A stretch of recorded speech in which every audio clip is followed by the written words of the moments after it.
Hi, I'm Dov Baron. You can find out more about me at dovbaron.com. I am the Dragonist, and today I'm on the Inspiring Show. Stay tuned. Welcome to The Inspiring Show with Paul and Jennifer Henczel, featuring inspiring interviews with thought leaders, storytellers, entrepreneurs, influencers, and legacy builders just like you. Learn from experts about finding your voice, mastering your mindset, and creating movements with your message. Tap into timeless wisdom and today's top strategies for transcending to new levels of success, happiness, and joy.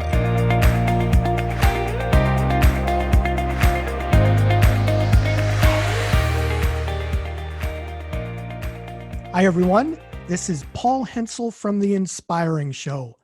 Now, today we have a great guest. I want to share a few things about him, and there's a lot to share. So today I'm interviewing Dov Baron. Now, Dov Baron is known as the Dragonist, and he guides us in how to recognize and nurture the dragons inside of us and hidden in our organizations. Now, a dragon leader is not a position. It's someone who is always pushing to improve and wants those they serve to reach their full potential.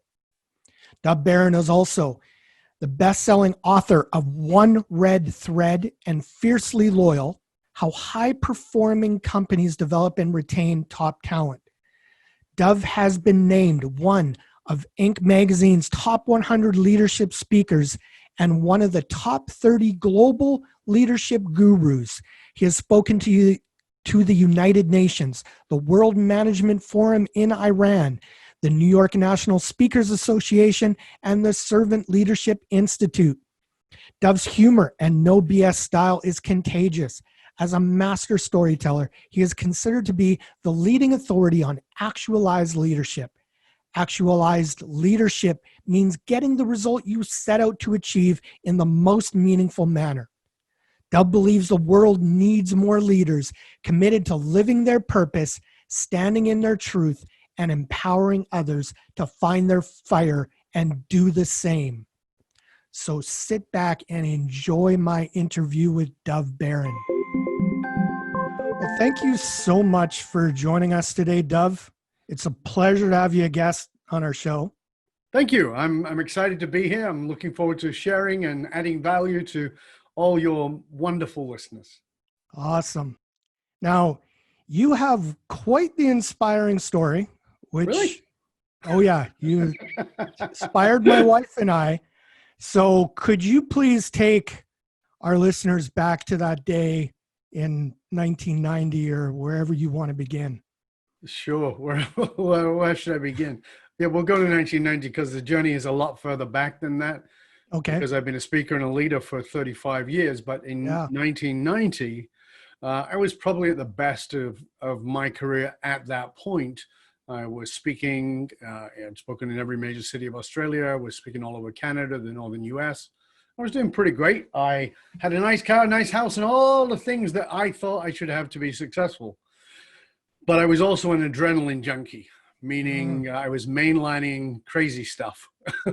Just, doing all kinds of crazy stuff. And on a particular day in 1990, I was free climbing up by Whistler, actually by Brandywine Falls, and at about 120 feet, which is 12 stories, I reached for a rock and dislodged a bigger rock that, bam, hit me in the face and sent me hurtling down at maximum velocity onto the boulders below.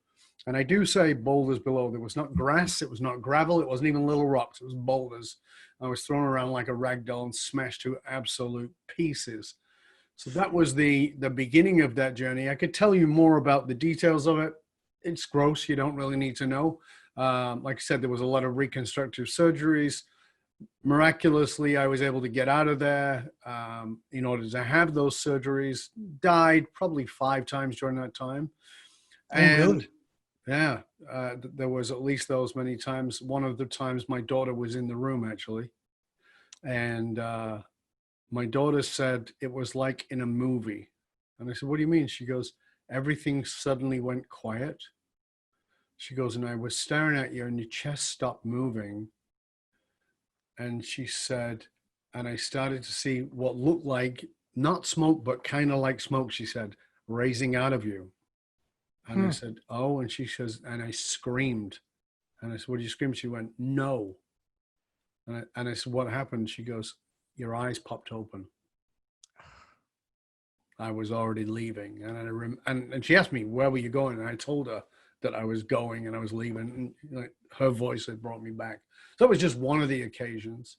And during that recovery, people would ask me, they'd say, so I'm wired closed. And so just to get the level of craziness so everybody understands, when I say I was an adrenaline junkie, I fell in June 1990 with my jaw wired closed. So I'm talking like this with my jaw wired closed, completely messed up. In November of that same year, I went bungee jumping 140 feet into the Nanaimo River. So I was a loon, right? That was the last loony thing I did, but I was a full-blown loon. And people would say to me, how you doing? And I'd say, I'm great. I'm coming back. And by the way, as we record this right now, the pandemic is going on. A lot of people are, how you doing? Oh, I'm great. I'm coming back. I'm going to come back stronger than ever. You know what? I want to give you a punch in the nose and let you know something. There is no back. It took me 2 years to realize that after I fell. There is no back. I was lying through my wired teeth. It was not true. There is no back.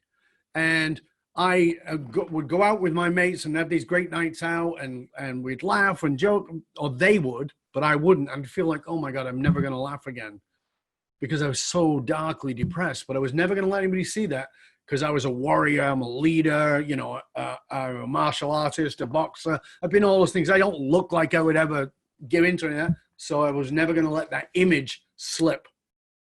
Until one night I went out with my mates and had this great night out, and I actually laughed, and I thought, maybe I am coming back. I got my sense of humor. I had a good night. And I walked into my place and opened the back door to go in, and the light from the porch went across the kitchen. And as it did, I could see festooned across the floor garbage everywhere.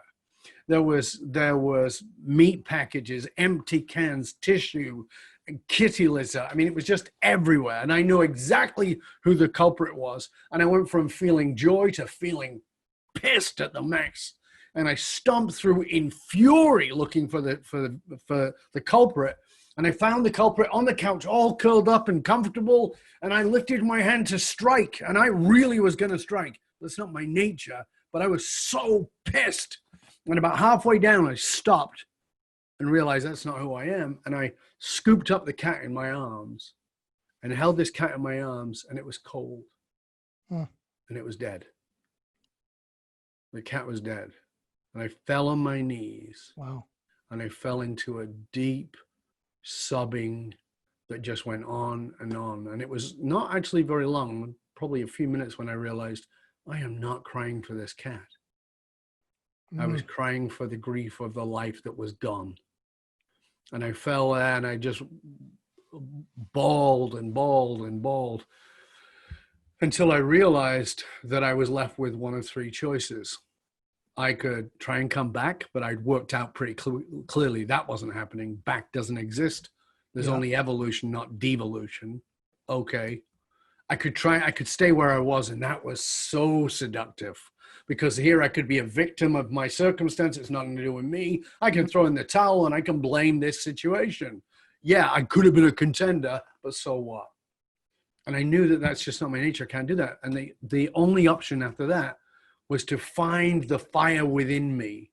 What is the fire within me that's always been, that I'd somehow repressed or denied or pushed down in some way, that was trying to get out? Because what I believe with every fiber of my being is that we all go through falls. Mine was literal. Some people's it's a divorce, a bankruptcy, a pandemic, a horrible diagnosis, the loss of a loved one. It could be all kinds of things.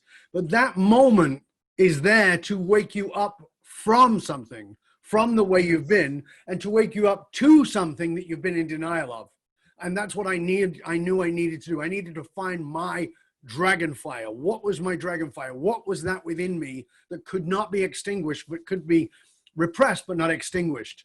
And that was the journey that I began on. And that was the beginning of transforming myself to rise from the flames, to rise from the ashes of that situation, to come into the world in a completely different way than I'd ever been in it before.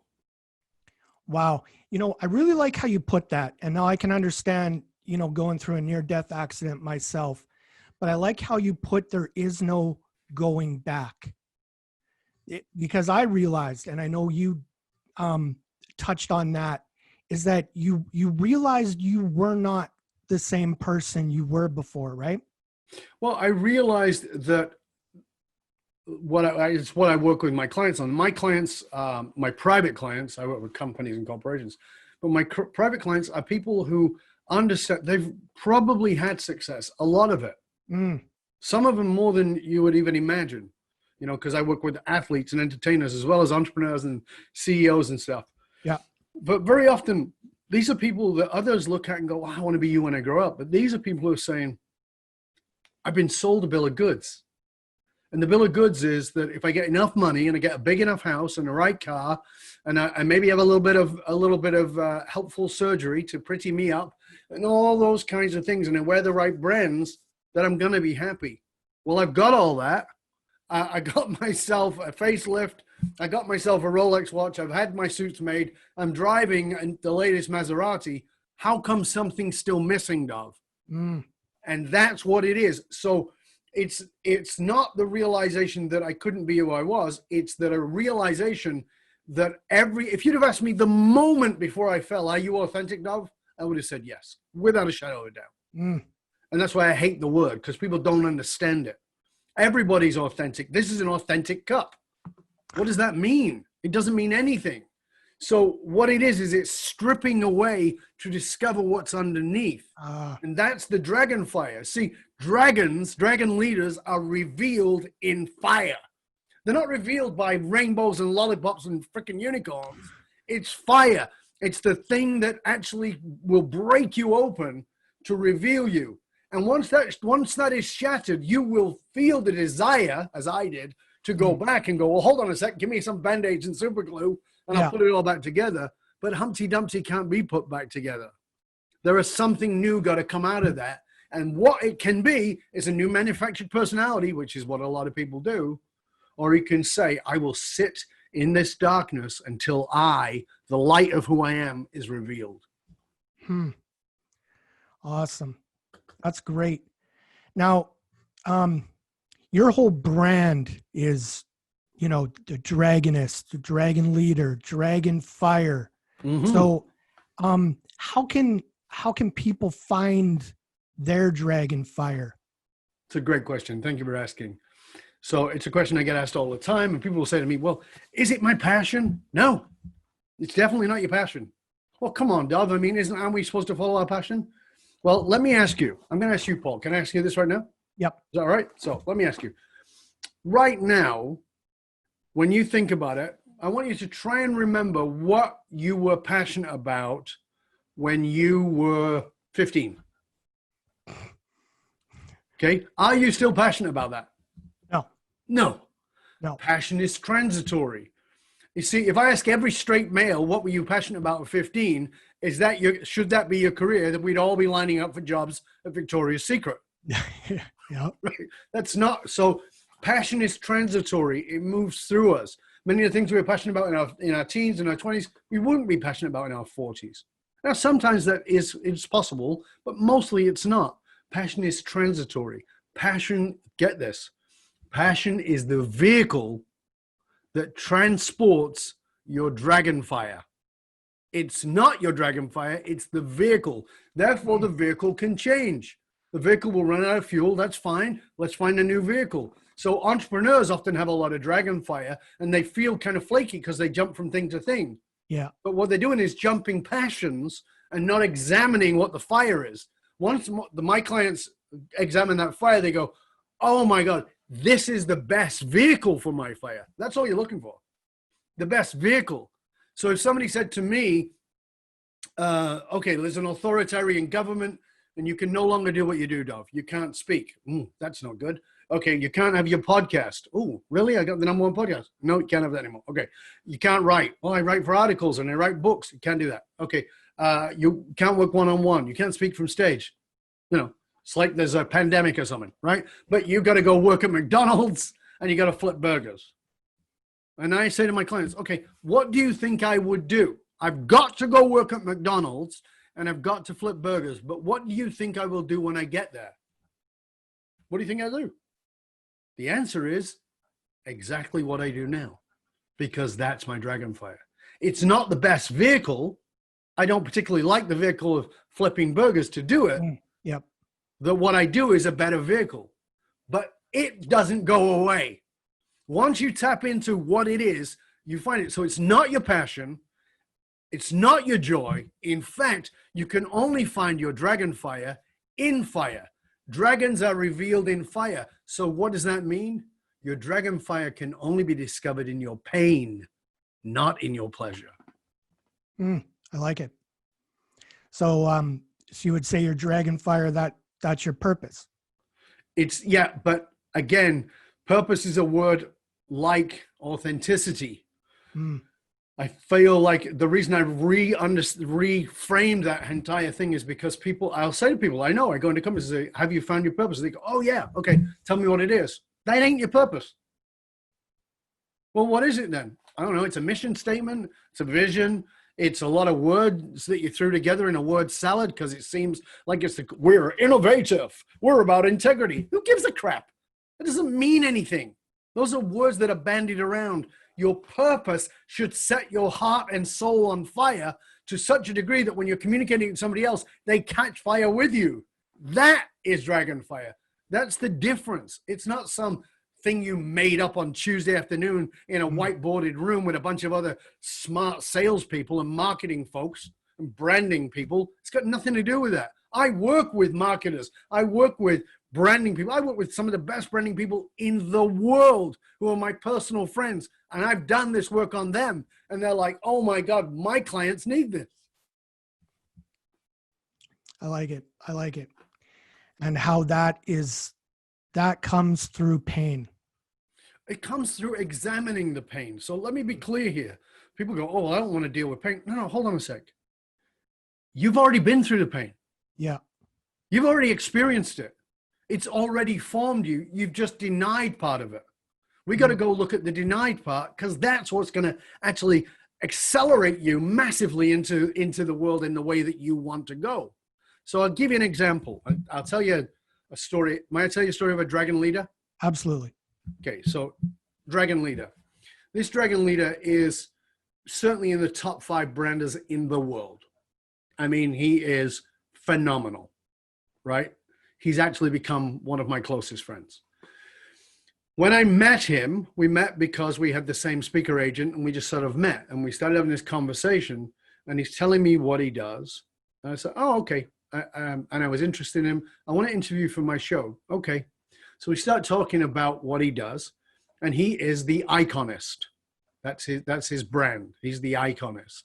And he wrote a book called The Iconist. It's a superb book. I highly recommend it. His name is Jamie Mustard. But in the interview, we talked about, what do you do?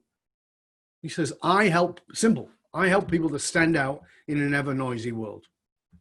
Go, okay, cool. We dig into his life and he's like, I don't really want to go. He says this in the interview. I don't really want to go there. I go, you got to go there. I'm the interviewer. And he starts laughing. He goes, okay. So he starts telling me. I said, tell me about your childhood. He tells me about it. Now, he's a mixed race kid who grew up in LA, in the poorest part of LA, and And I said, what was the number one pain when you were a kid? He goes, I felt invisible. I didn't fit in with white kids, and I didn't fit in with the black kids.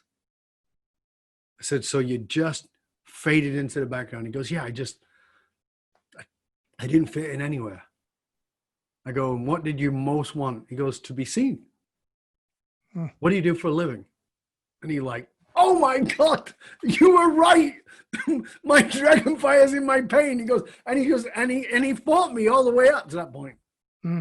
But so it's not about being in the pain. It's realizing you've denied the pain, but the pain has actually formed you.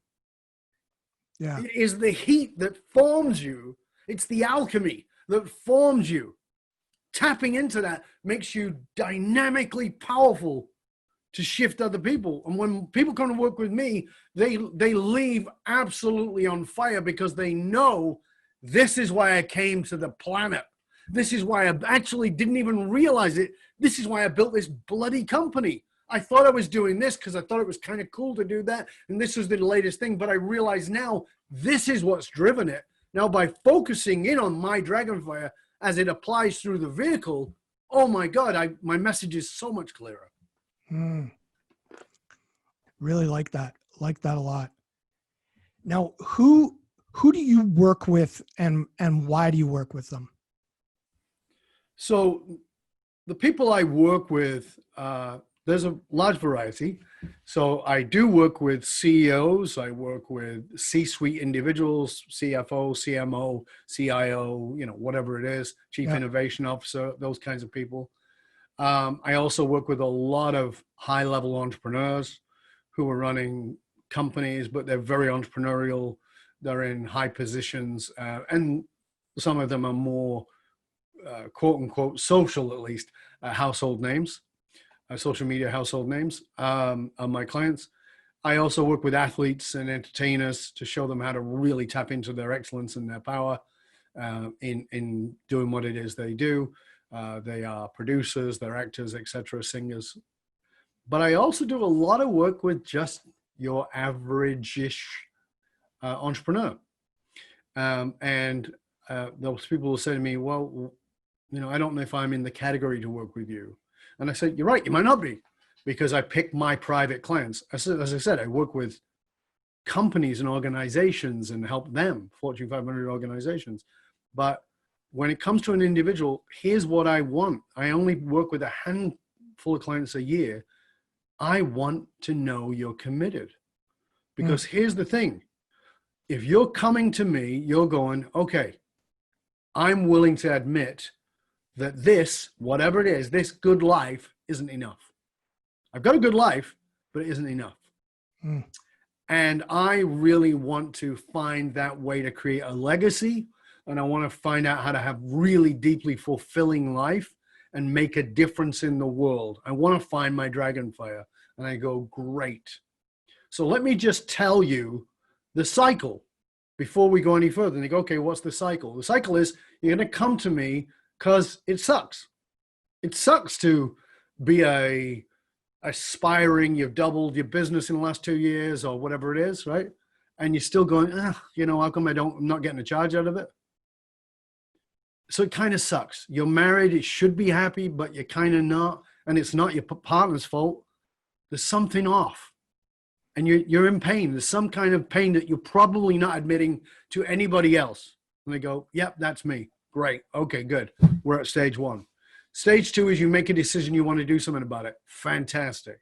Stage 3, you apply to get to work with me. Fabulous. And maybe you make it in. And we start working together. And guess what comes next? And they go, things get better? I go, no, things get way better. They feel fantastic. They're exciting. You're starting to see it and you're breaking through and it's amazing. And they go, yeah, okay, great. And I go, do you know what's next? And they go, no. I go, much worse. And they go, what? How can I possibly go from it's much better to much worse? Because you have an ego. This is what human beings have. And the ego likes predictability, it likes familiarity. So the reason the ego does not like COVID-19, it's not because it's threatening, it's because it threatens certainty. And even if your life was shit before, you knew exactly what the process was to get to shit, and you know how to manage the shit, so it's kind of okay. And that's kind of what we do. So we go back into the familiar. Now, please note, familiar comes from the Latin, familius, which means family. It's what you grew up with. So familiar is normal. Normal isn't healthy. It's just whatever you get used to. So that next stage where it becomes much worse is because that part of your brain is going, this is hard. I got to work through this. I got to look at that. I don't want to do that. I want to go back to what was comfortable. I want to go back to eating donuts and sitting on a couch and not working out. But do you feel better? Yeah, I feel better, but but it was easier to watch Netflix for 17 hours a week. Okay, yeah, that's true. But so then I said, do you know what comes after? So you've got, it's crap, and then it's much better, then it's much worse. Do you know what comes after that? And you go, I don't know. And I go, much different. That's what comes next. So much better, much worse, much different. And they go, what's much different like? Where you are living by your DragonFire. And businesses, people, and the people that you work with are transformed. I mean, I've got a client whose business grew 5,000%, not 500, 5,000%. He went from being an obscure consultant to being one of the top 5 in the world at what he does. Why? Because of his DragonFire. That's it. It gets him up every single morning, and he normally travels more than 200 days a year. Now, the people and, on their way to becoming a dragon leader. Mm-hmm. So these people that you work with, what's the biggest mistake that they'll make on that journey? The biggest mistake is exactly what we just talked about. So they get to the much better, they hit the much worse, and they quit. They quit. So if you think of it as the hero's journey, what happens is there's the catalyst for change, which is pain. There's the inspiration of moving forward. There's the meeting of the mentor, the guide, right? But it is that moment. So it's as Joseph Campbell says, the treasure you seek can only be found in the cave you fear. So it's that stepping into that then they go, oh, well, it was okay here. Now, I'll give you an example, Paul. How many times have you met a friend, someone you've known, who has been in a relationship that sucks? You've known as the observer, this sucks, but they've not got it yet, or they make up their excuses, or they will never admit it to you. And then one day they come to you and go, I left Sally, or I left John, or whatever it was, right? And you're like, wow, thank goodness for that, right? And you might even be tempted to say, yeah, your partner was a loser and you were treating you really bad and this was a really unhealthy relationship. Shouldn't say that. I'll tell you why. Because the next phase comes.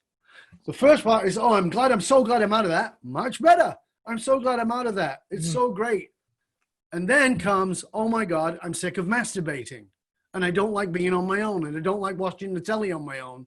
So I'll go back into that crap relationship and I'll brainwash myself. I'll put my brain through the dry cleaners and take out all the dirty spots. And then they'll say to you, oh yeah, well, we worked it out.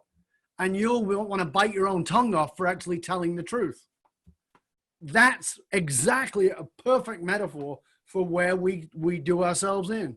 We don't want to go through the much worse to get to the much different, but it is magnificent.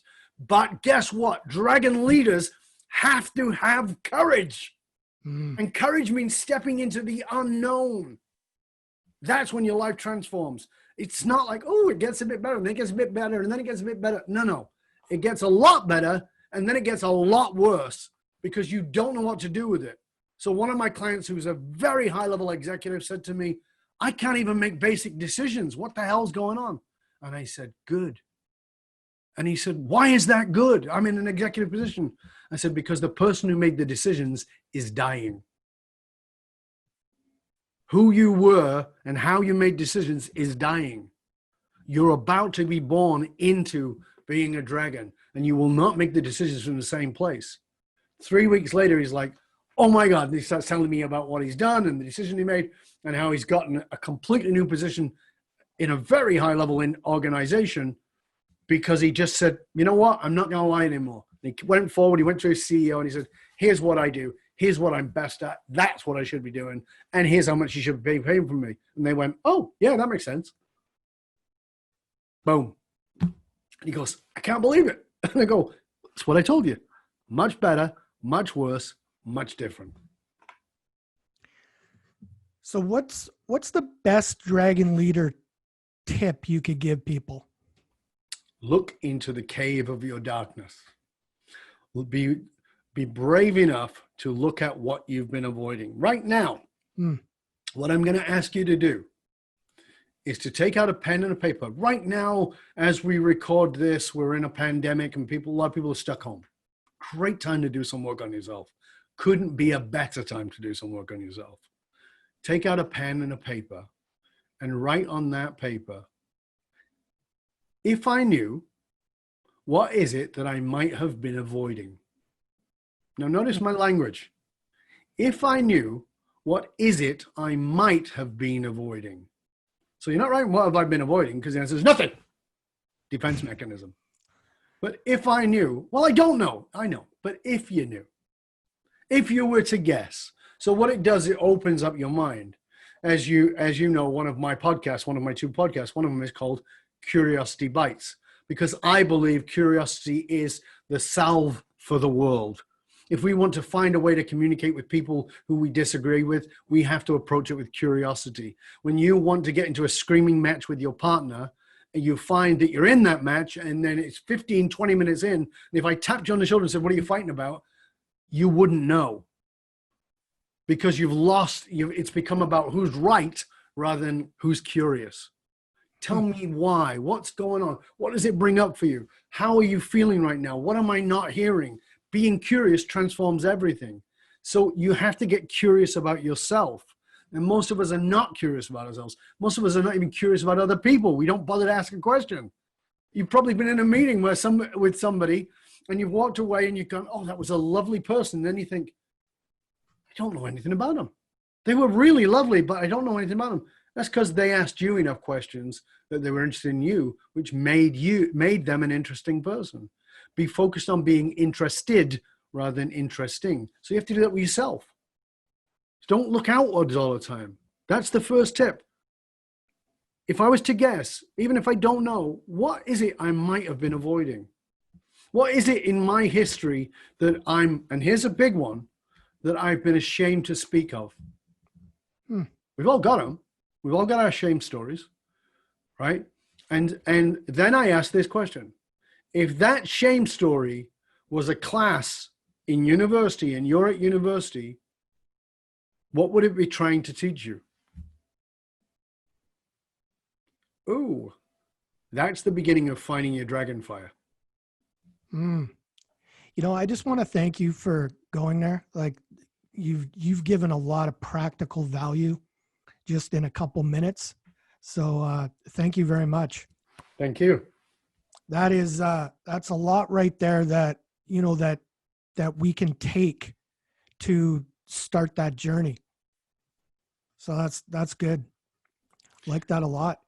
Thank so you. what are you doing now? We talked about, we're all social distancing, quarantining and stuff like that. And here you are, you're a very known, speaker and leader, you coaches people. So tell me what Dov's up to now and what are your next steps? It's interesting because, I keep hearing these people saying, with not working, I don't know what day it is. And is it Tuesday or is it Friday or is it Sunday? Well, as you know, if you walk outside, it's always Sunday morning because there's no traffic and there's nobody walking around. Yeah. But as far as my day goes, I'm busier than ever. I'm actually working way more than I did before the pandemic because I have a lot of projects on the go. So yes, of course, I'm not speaking on stages because I'm not getting on planes, of course. I work with most of my clients remotely anyway, because many of my clients do not live in my city. Some do. I do work with some local people, but most of them in Europe, in Asia, in Australia, in the United States. So I'm very used to doing this. When everybody's struggling with Zoom, I'm like, well, I've been kind of doing Zoom for years. I'm good with it. It's comfortable for me. So I'm still doing lots of that. As you know, I have two podcasts. The Leadership and Loyalty podcast is the #1 podcast in the world for Fortune 500 listeners. We're booking guests now, and we turn away, on average, 7 out of 10 people who want to be on the show. We don't look for guests. We haven't looked for a guest in years that we are approached. And we're booking guests for October, for November release, as we record this in April. So, we're way out. So that, I'm recording those all the time. I'm also recording for my other show, Curiosity Bites, which is a long form podcast broken into episodes. So, it's a 4-part series with an advisor from the World Health Organization, a 2-part series with a quantum physicist, a 2-part series with an astronaut, a 4-part series with a neurosurgeon, so all these very cool subjects. So I'm still doing those. And now we are developing bespoke programs for companies and corporations and working with them and saying, okay, well, this is what I would come in and deliver to you. And here's a chance for you to get that from me at a fraction of the price, because I don't have to get on a plane. I don't have to lose days of business, and I can deliver that to your people in this formula. And as you may have noticed, just a little bit, I'm not short on energy, so it doesn't matter whether I'm on a stage or whether I'm here. So I'm still doing that, and I'm still writing like crazy. Oh, yeah? Creating my videos and doing all those things. So there's no shortage of things to do for me. Well, that's good. Any new books on the horizon or anything like that? Yeah, I'm working on my new book, which is DragonFire. Oh, cool. Which is walking people through how to find their DragonFire. I'm doing that, and I'm also working on an outline for 2 other books. So I'm always, I write every day for at least an hour a day, at the very least. So, you know, and whether that's articles or books or whatever it is. So right now I'm writing a whole series of things on around leading in a state of crisis and why that is important. I like that. Okay, well, let's get into our speed round. Absolutely. I'm going to ask you 5 quick questions, and you just give me the first answer that pops into your head. Fabulous. So what do you do for fun, Dov? What I do for fun is I laugh with my wife a lot. That is good. my favorite thing to do. We laugh a lot. I love spending time with my youngest granddaughter, and I say her like, and it sounds like I don't like the others. I do. I have 4 grandkids. I love them all, but my youngest granddaughter lives in Mission, which you know where that is. So every other weekend she is with us here in our home, and unfortunately because of this, she's not. But normally I read to her and play dolls with her, and she loves that I use all these crazy voices and the characters that I make up that she's playing with. You know, one of them is an agoraphobic.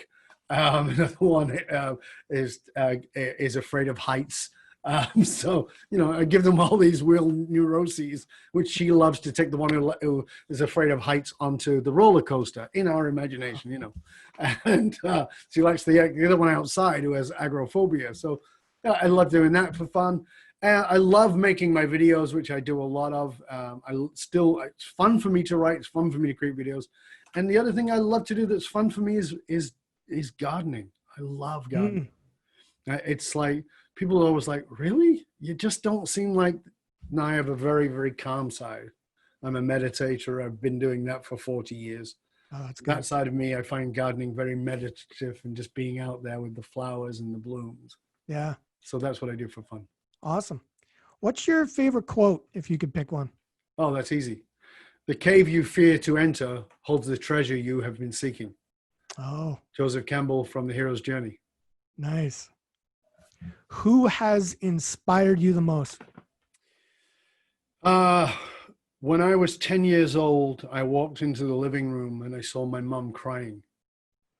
And she was wiping away tears and pushing her glasses up. And as this 10-year-old eldest son of my mother, I was like, Mom, why are you crying? What's wrong? And she just pointed at a TV set and said, he's dead. And I looked at the TV set. I didn't recognize the guy. He wasn't a famous movie star or TV star, wasn't a soccer star. I didn't know who he was. And I then listened, and he said, I have a dream that one day, and I became fixated on watching him with that. And I asked my uncle about him. My uncle was kind of the smarty pants of this family, who this man was. And what inspired me, and still inspires me to this day, was, you know, again, I'm going to talk about this in the context of a 10-year-old kid, how a black man, moreover, a black Christian minister on the other side of the world to a 10-year-old, could move my mother, a Jewish woman living in a ghetto, to tears.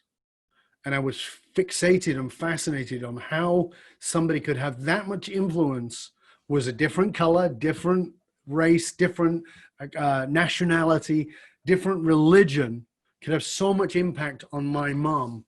That for me was a massive inspiration. And he was the man who inspired me to be a speaker because of that. And my other inspiration, I have 2 other inspirations. The other is my wife, who inspires me every single day. And I know people say that kind of crap, but it actually is true. I'm more in love with my wife today than I was 23 years ago when I married her. Yeah, that's awesome. I feel the She's an same way. amazing human being, and she inspires me with her kindness and her wisdom. And the final person who inspires me, I would have to say, is a little boy who used to be me. And what I mean by that is, when I think about who I was as a kid and where I grew up, I'm inspired to realize that that little boy held a vision of so much more than this man, can imagine is possible. I can imagine so many things as seeming impossible. If my little boy was to step into my world today, he would go, wow, you are like, and I'm inspired by his tenacity, his commitment to grow, to learn, his curiosity, his joy, his love of people, and his wanting to learn in spite of the fact that he was incredibly shy and incredibly introverted and felt stupid and ugly for the first 26 years of his life. So he's a huge inspiration to me. Wow. What's your favorite book? I would have to say the book that I read more than once a year is Illusions by Richard Bach. It's one of my favorite books of all time. It's one of my Bibles.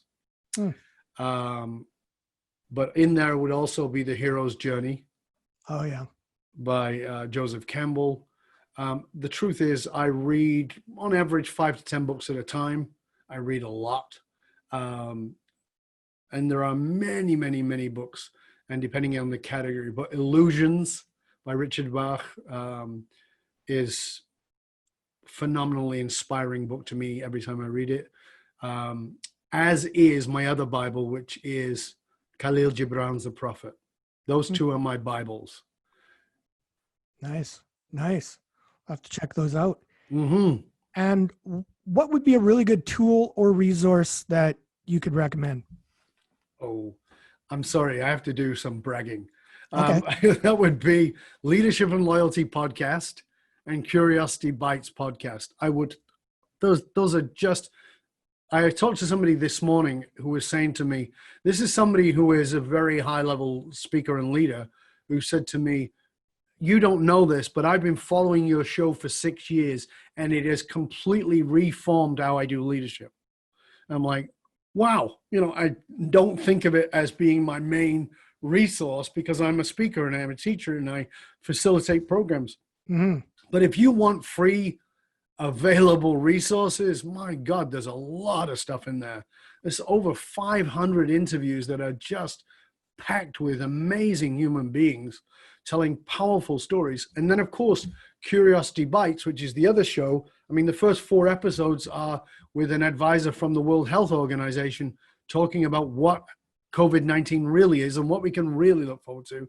And it's about getting rid of all the fear, the porn, I call it porn fear, meaning it's just like, it's supposed to excite us. And really, what's the nitty gritty on that? The next 2 episodes after that are with the quantum physicist. I mean, these are great resources to tap into. So I would highly recommend those. I've got online courses, I've got ebooks, I've got books, but just go there. It's free. Just go to dovbaron.com and right in there, it'll give you a place where you can subscribe to the shows. Awesome. So besides your 2 podcasts and your website, which you mentioned, now how can people listening connect with you further beyond those? Thank you for asking. I appreciate it. The simple answer is to go to dovbaron.com. That's obviously.